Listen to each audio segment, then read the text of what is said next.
আসসালামু আলাইকুম viewers, welcome to another new video. আমি জিন্নাতুল ফাইজ নিবির আছি আপনাদের সাথে, অ্যান্ড আপনাদের সকলকে আমার ইউটিউব চ্যানেলে স্বাগতম। সো আজকে আমি ঢাকা থেকে ঠাকুরগাঁও যাচ্ছি, অ্যান্ড আজকে আমার জার্নি পার্টনার হচ্ছে হানিফ ভলভো V9R সিরিজের একটি এসি বিজনেস ক্লাস বাস। আমার আজকের জার্নিটি শুরু হবে হানিফের শ্যামলী রিং রোডে যে এসি কাউন্টার রয়েছে সেখান থেকে। সো আজকের ভিডিওতে আমি আপনাদের এই জার্নির সকল এক্সপিরিয়েন্স শেয়ার করব।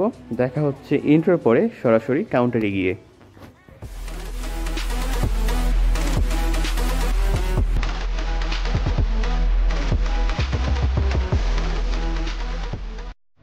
সো ভিউয়ার্স, রাইট নাও আমি অবস্থান করছি হানিফের শ্যামলী রিং রোড এসি কাউন্টারে, অ্যান্ড এটি হচ্ছে আমার আজকের জার্নি পার্টনার। গাড়িটির সিরিয়াল নাম্বার হচ্ছে 149678। হানিফের এই বাসগুলো তৈরি হচ্ছে ভারতের বেঙ্গালুরুতে ভলভো প্ল্যান্টে, কিন্তু এই বাসের ইন্টেরিয়রের যে সিটগুলো রয়েছে সেই সিটগুলো বাংলাদেশে অভি মোটরসের তৈরি। এই হচ্ছে বাসটির ইন্টেরিয়র। ভলভোর সিটগুলো বেশ আরামদায়ক, প্রত্যেকটি সিটের leg rest and head rest বিদ্যমান। 2:1 এইভাবে টোটাল 33টি সিট রয়েছে হানিফের এই ভলভোটিতে, এবং এই বাসটি ঢাকা পঞ্চগড় রুটে প্রত্যেক দিন যাতায়াত করে। বাসটি সঠিক সময়ে আসার পরেও রাত 10টায় আমাদের গাড়ি ছাড়ার কথা থাকলেও রাত 10টা 30 বাজার পরেও গাড়ি ছাড়ার কোনো নাম নেই, এখনও ড্রাইভার আসেন নাই। সো রাত 10টা 35-এ আমরা আমাদের জার্নি শুরু করি। আজকে আমাদের পাইলট হচ্ছে মোহর ভাই। তিনি অত্যন্ত সুদক্ষ এবং বেশ পরিচিত একজন ড্রাইভার আমাদের বাস কমিউনিটিতে, তবে তাকে নিজের পাইলট হিসেবে প্রথমবার পেয়েছি। আজকে দেখব তিনি কেমন খেলা দেখান, কতক্ষণে আমাদের ঠাকুরগাঁও পৌঁছায়। সামনের ভাইয়াটিকে দেখে পোক ভাববেন না, তিনি হচ্ছেন ন্যাশনাল ট্রাভেলসের একজন গাইড। সো তার সাথে আরেকজন ভলভোর ইঞ্জিনিয়ার ছিল, তারা মূলত ফুড ভিলেজ পর্যন্ত যাওয়ার জন্য আমাদের গাড়িতে উঠেছিল। তারা কোনো পোক যাত্রী ছিল না। সো রাইট নাও আমরা ঢাকা টাঙ্গাইল মহাসড়ক ধরে এই মুহূর্তে সাভারের দিকে অবস্থান করছি। এদিকে গাড়ির কিছুটা চাপ রয়েছে, দেখা যাক আমরা কতক্ষণে বঙ্গবন্ধু সেতুতে পৌঁছাই। আমাদের জার্নি শুরু করেছি আমরা রাত 10টা 35-এ। 35 মিনিট লেট করার পরেও আমাদের গাইড সাহেব পেছনে একজন যাত্রী ফেলে এসেছেন। কিছুটা মিসকমিউনিকেশনের জন্য এই কাজটি হয়েছে। তো এখন আমাদের গাড়িটা কিছুটা আসতে যাচ্ছে, পিছনে দিনাজপুরের যে ভলভো রয়েছে সেটিতে করে আমাদের সেই যাত্রীটি আসছে, তাকে আমরা তুলে নিব আমাদের বাসে কিছুক্ষণের মধ্যে।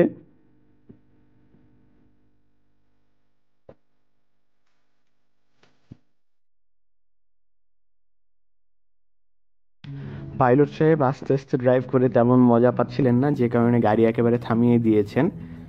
সো পেছনের গাড়িটি থেকে যাত্রীটি নেওয়ার জন্য আমরা এই মুহূর্তে সাভারে কিছু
সো একটা ধীর স্থির জার্নি শুরু করে এখন মোটামুটি একটু প্রাণ ফিরে এসেছে জার্নিটিতে। সো এখন আপনারা কিছু রাস্তার ভিউ এনজয় করুন, এরপরে দেখা হচ্ছে সরাসরি বঙ্গবন্ধু সেতুতে গিয়ে, এবং সেখানে আমি এই জার্নির সকল বিস্তারিত তথ্য, ভাড়া এবং আদার্স যে ডিটেলস সেগুলো শেয়ার করব।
রাত 10টা 35-এ আমাদের জার্নি শুরু করে এখন রাত 1টা 20-এ আমরা বঙ্গবন্ধু সেতুতে পৌঁছে গিয়েছি। অ্যান্ড বঙ্গবন্ধু সেতু পুরোটাই আমরা এই পিঙ্কি বাম্পার ধরে ক্রস করি। সো এই জার্নিতে আমাদের ঢাকা থেকে ঠাকুরগাঁওয়ের প্রত্যেকটি সিটের ভাড়া পড়ছে 1500 টাকা হানিফের ভলভোতে। এটি হচ্ছে রেগুলার প্রাইস। ঈদের সময় এই ভাড়াটি অনেক বেড়ে যায়, প্রায় 2700 2500 এমন ভাড়া পড়ে যায়। এর পেছনে কিছু কারণও রয়েছে, কারণ ঈদের সময় এমন হয়েছে কখনো কখনো 30 ঘন্টা লেগে গিয়েছে এই জার্নিগুলো কমপ্লিট করতে, ঢাকা থেকে রংপুর ঠাকুরগাঁও এই জায়গাগুলোতে যেতে। তো তখন অনেক বেশি জ্বালানির খরচ হয়, যে কারণে হয়তোবা বাস কোম্পানিগুলো লস হয়ে যায়, এই জন্যই হয়তোবা ঈদের সময় ভাড়াটা কিছু বেশি রাখে।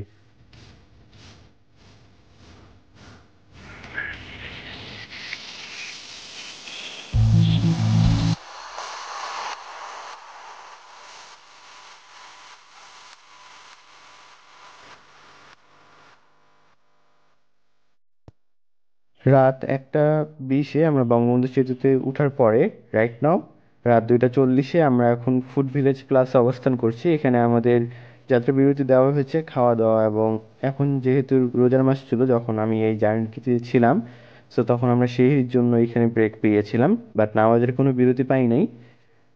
সো 3টা 20-এ আমরা আবার আমাদের জার্নিটি শুরু করি। এখানে আমাদের পাইলট মোহর ভাইকে দেখা যাচ্ছে।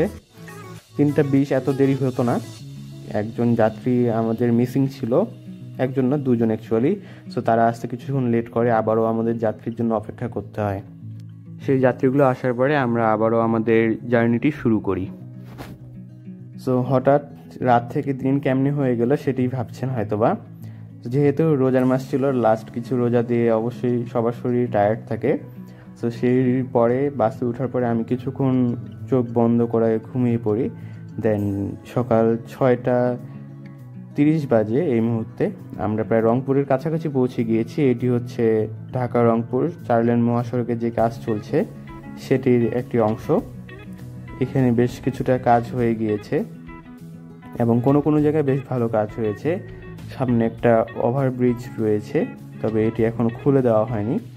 এই রাস্তায় অনেক জায়গায় এভাবে ডানে বামে চলতে হয়েছে, যে কারণে ঈদ যাত্রায় বেশ ভোগান্তিও হয়েছিল। তবে আশা করছি সামনের বছরের মধ্যে অনেকগুলো রাস্তার এই ব্রিজ, কালভার্ট, ওভারব্রিজ এগুলো কমপ্লিট হয়ে যাবে, তখন আমাদের এই জার্নি অনেকটা স্বস্তিদায়ক হবে। তো ভলভের স্মুথনেসের কথা যদি বলেন, আমি যখন অন্যান্য কোনো বাসে সাধারণত যেই ইকোনমিক এসি বা নন এসিগুলোতে যখন জার্নি করি, তখন রাস্তার মধ্যে কিছুক্ষণ পরপর ঘুমিয়ে গেলে কিছুক্ষণ পরপর আসলে ঘুম ভেঙে যায়। কিন্তু ভলভোতে আমি সেহরি করার পর ঘুমানোয় একেবারে প্রায় রংপুরের কাছাকাছি প্রায় 2.5 থেকে 3 ঘন্টার একটা ঘুম ঘুমিয়েছি, কিন্তু মাঝে তেমন একটা ঘুমের ডিস্টার্ব হয়নি, বেশ ভালোই স্মুথ ছিল। রাস্তা খারাপ হওয়ার পরেও গাড়ির সাসপেনশন এবং সিটগুলো আরামদায়ক হয়, ঘুমের কোনো ব্যাঘাত ঘটে নাই। সো বেশ আরামদায়ক ছিল। সকাল 6টায় আমরা রংপুর শহর ক্রস করি। রাইট নাও আমরা রংপুর শহর পার হয়ে এখানে হানিফের যে চেক আপ পয়েন্ট রয়েছে সেখানে অবস্থান করছি। এখানে হানিফে কোনো পোক উঠানো হয়েছে কিনা সেগুলো মূলত চেক আপ করা হয়। এবং সকাল 6টা 35-এ আমরা সৈয়দপুর পৌঁছে গিয়েছি। এখান থেকে ঠাকুরগাঁও পৌঁছাতে মোটামুটি 1 ঘন্টা 10 থেকে 20 মিনিটের মতো প্রয়োজন হবে আমাদের। সো লেটস সি আমরা কখন ঠাকুরগাঁও পৌঁছাই।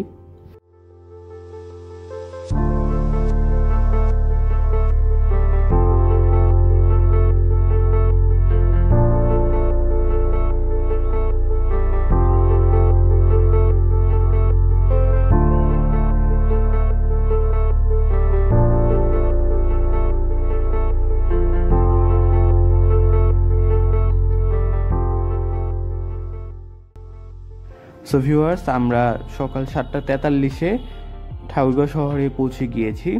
সো ভিডিওটি দেখার জন্য সকলকে অসংখ্য ধন্যবাদ। কেমন লাগলো তা অবশ্যই কমেন্টে জানাবেন এবং চ্যানেলে নতুন হলে অবশ্যই সাবস্ক্রাইব করবেন।